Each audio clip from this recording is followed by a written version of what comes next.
Dear student, अस्सलाम वालेकुम। यकीनन आप लोग ठीक होंगे और आपने मेरा लास्ट वाला लेक्चर देखा होगा जिसमें हमने बात की थी डिसऑर्डर ऑफ मसल्स की बात की थी।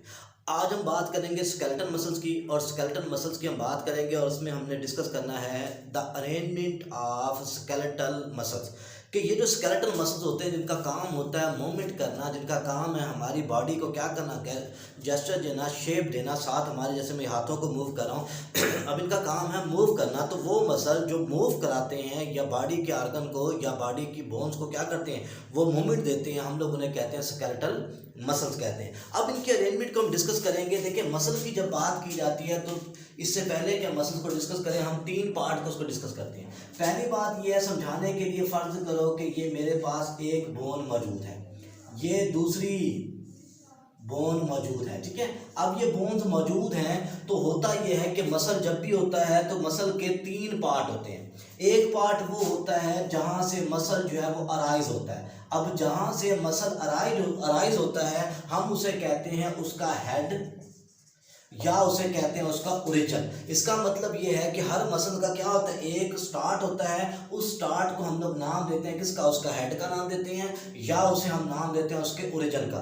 फिर जो है वो जाके अटैच होता है किसी और बोन से जो क्या होती है, वो बोन जो असल में क्या होती है, मूवेबल होती है। इसका मतलब वो एंड जो ऐसी हड्डी से जुड़ा हो जो इमूवेबल हो, जो हरकत ना कर सकती हो, हम उसे उसका ओरिजिन कहते हैं या उसका हेड कहते हैं। फिर वो हिस्सा जहां पर बोन पे जाके वो दूसरे पे चिपकती है जो मूवेबल होती है, हम उसे कहते हैं कि ये असल में क्या है, ये उसका इंसर्शन है, इंसर्शन। तो इसका मतलब एक मसल के तीन हिस्से होते हैं, एक उसका इमूवेबल बोन से लगा होता है जिसे हम उसका हेड कहते हैं या ओरिजिन कहते हैं, दूसरा उसका लगा होता है किससे, मूवेबल से, जिसे हम इंसर्शन कहते हैं, और दरमियान वाला जो हिस्सा आता है ये कहलाता है इसकी बैली। तो स्केलेटल मसल है उसकी क्या होते हैं, तीन किस्म के पार्ट होते हैं। एक उसका हेड जिसे ओरिजिन भी कहते हैं जो इमूवेबल से जुड़ा होगा, दूसरा उसका इंसर्शन, ठीक है, और तीसरा उसकी जो है मसल की बैली होगी जो असल में क्या होगा, मसल जो है वो ओरिजिन और इंसर्शन के दरमियान जो मसल का पार्ट है that is called as belly of the muscle कहलाता है। ठीक हो गया।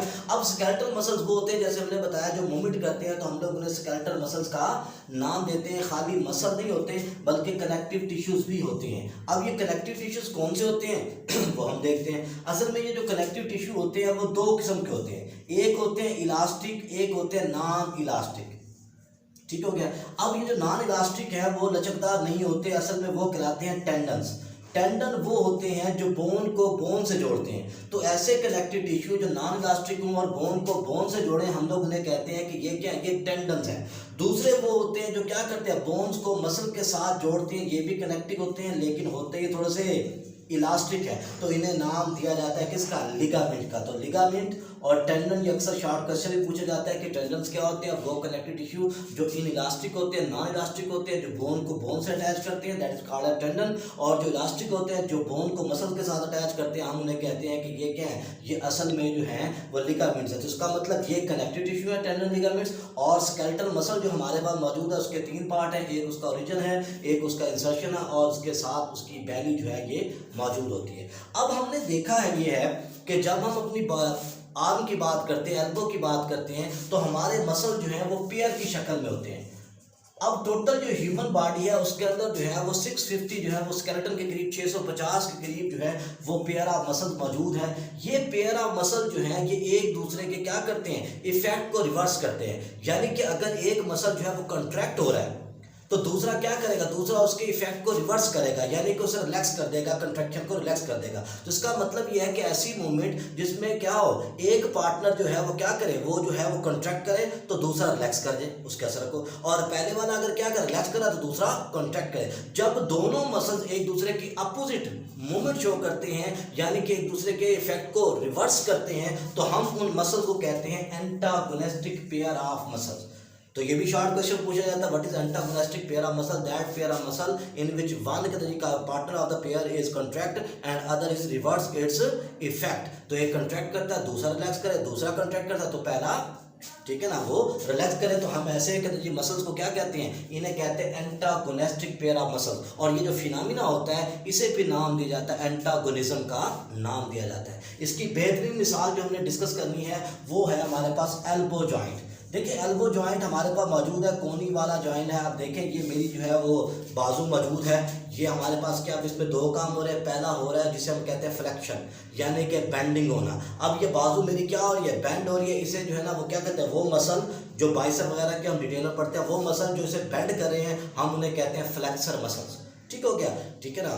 तो ये हमारे पास क्या होता है, ये असल में क्या करें, ये जो है बेंड करें, हम इसे फ्लेक्सर मसल्स कहते हैं। और ये फिनोमेना जो है ये क्या कहलाता है, ये फ्लेक्शन कहलाता है। ठीक हो गया। इस तरह अगर मैं अपनी कोनी को क्या करूँ, सीधा करूँ, ये स्ट्रेटनिंग ऑफ माय आर्म है, तो इसका मतलब ये है कि अब कोनी सीधी हो रही है, तो ये असल में क्या करिए, ये एक्सटेंड हो रही है, तो इसे एक्सटेंशन कहते हैं। और वो मसल जो इसे क्या करें, ट्राइसेप, हम देखते हैं अभी, तो वो मसल जो इसे क्या करें, इसे फैला रहे हैं, उसे क्या कहते हैं, उसे जो है वो एक्सटेंसर कहते हैं। और ये फिनोमेना क्या कहलाता है, ये एक्सटेंशन कहलाता है। क्या कहलाता है, ये एक्सटेंशन कहलाता है। तो एल्बो जॉइंट को हम लोग क्या करते हैं, वो डिस्कस करते हैं। पहली बात ये है कि ये समझाने के लिए ये हमारे पास क्या है, कि हमने बोन्स बनाई हैं ताकि थोड़ा सा आपको आइडिया हो जाए कि असल में ये है क्या। ठीक है। अब ये जो हड्डी मैंने बड़ी बनाई है, ये असल में क्या है, ये हमारे पास है ह्यूमरस, ये हमारे पास क्या है, ये है रेडियस, और ये है अल्ना। ठीक है। नीचे हमारे पास जो क्या होता है, शोल्डर से पीछे हड्डी होती है, उसे स्कैपुला कहते हैं। अब ये जो हमारे पास बेंडिंग होती है, जिसे हम नाम देते हैं किसका, हम कहते हैं कि ये क्या है, ये फ्लेक्सर है मसल। असल में इसमें तीन किस्म के जो है वो मसल इन्वॉल्व होते हैं। पहला मसल जो इसमें इन्वॉल्व होता है, इसे कहते हैं बाइसेप ब्रेकियाई। अब बाइसेप का मतलब ये है, बाई का मतलब टू, सेफला से निकला है हेड, इसका मतलब ऐसा मसल जिसके दो हेड है। ये स्कैपुला से निकलता है दो हेड की शक्ल में। ये स्कैपुला से क्या होता है, ये मसल निकलता है, और निकलने के बाद ये जो रेडियस है इसके मीडियल पोर्शन पे आके चिपक जाता है। तो इसका मतलब ये है कि बाइसेप मसल जो है वो हमारे यहाँ से देखें, स्कैपुला से निकला, और निकलने के बाद क्या हुआ, यहाँ पे हमारे पास जो रेडियस थी, उस रेडियस के दरमियान में आके क्या हो गया, वो चिपक गया। तो हम इसे कहते हैं, इसलिए बाइसेप है, स्कैपुला से निकला, और मीडियल जो ऑफ द रेडियस है, रेडियस का जो मीडियल है उस पे आके चिपक गया। अब दूसरा पेयर क्या होता है, इसी बाइसेप के नीचे एक और पेयर होता है, जिसे हम नाम देते हैं किसका, ब्रैकियलस का नाम देते हैं, ब्रैकियलस। ये भी क्या होता है, बाइसेप के नीचे होता है। अब ये ह्यूमरस से निकलता है, ठीक है ना, और ह्यूमरस से निकलने के बाद ये आता है अल्ना पर। इसका मतलब है कि बाइसेप स्कैपुला से निकला और रेडियस के दरमियान में आया, ठीक है ना। और ब्रैकियलस जो है ये इसमें किससे निकला, ह्यूमरस से निकला, और ये अल्ना पे आके क्या हो गया, ये अटैच हो गया। तो ये दो किस्म के मसल हो गए यहाँ पर, ठीक है, जो बाइसेप की मदद करे। तीसरा इसमें जो मौजूद होता है मसल, उसका नाम होता है ब्रैकियोरेडियस।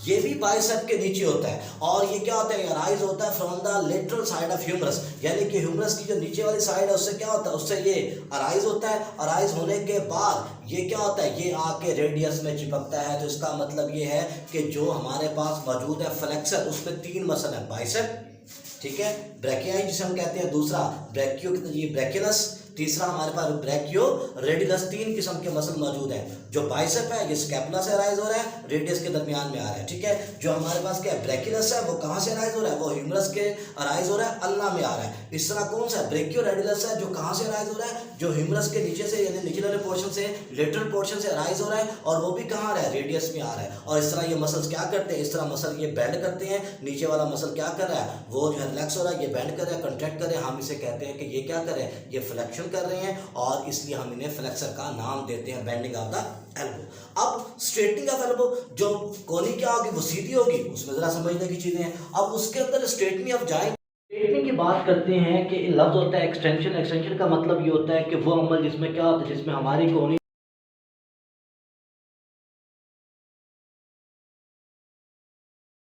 जो है एल्बो या स्ट्रेटनिंग ऑफ जॉइंट जो है मौजूद है, तो वो मसल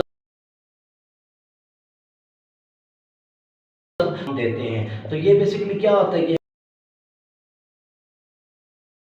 एक्सटेंशन समझाने के लिए हम आपको बताते हैं कि ये हमारे पास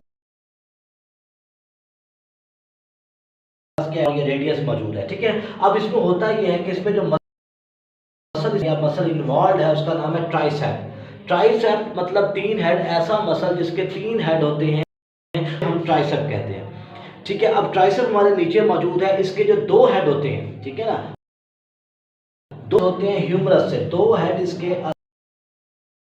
तीसरा हेड जो है उसका अराइज हो रहा है स्कैपुला से, तो इसका मतलब इसके तीन हेड मौजूद हैं। एक दो हेड जो है वो अराइज हो रहे हैं किससे, वो दो हेड जो है वो अराइज हो रहे हैं ह्यूमरस से, और एक हेड जो है वो राइज हो रहा है किससे, वो हो रहा है स्कैपुला से। इस तरह ये तीनों के तीनों जो क्या है वो हेड होते हैं, ये मिलते हैं तो इससे एक मसल बनता है जिसे हम ट्राइसेप का नाम देते हैं। तो ट्राइसेप का बेसिकली काम होता है कि ये क्या करना है, ये एल्बो को सीधा करना इसका काम होता है। तो ये बेसिकली इस तरह जो हमारे मसल्स होते हैं वो क्या करते हैं, वो काम करते हैं। तो ये हमारा जो था वो आज का लेक्चर था जिसमें हमने जो है वो अरेंजमेंट ऑफ मसल को स्टडी किया। कोई क्वेश्चन हो तो आप मुझे व्हाट्सएप या कमेंट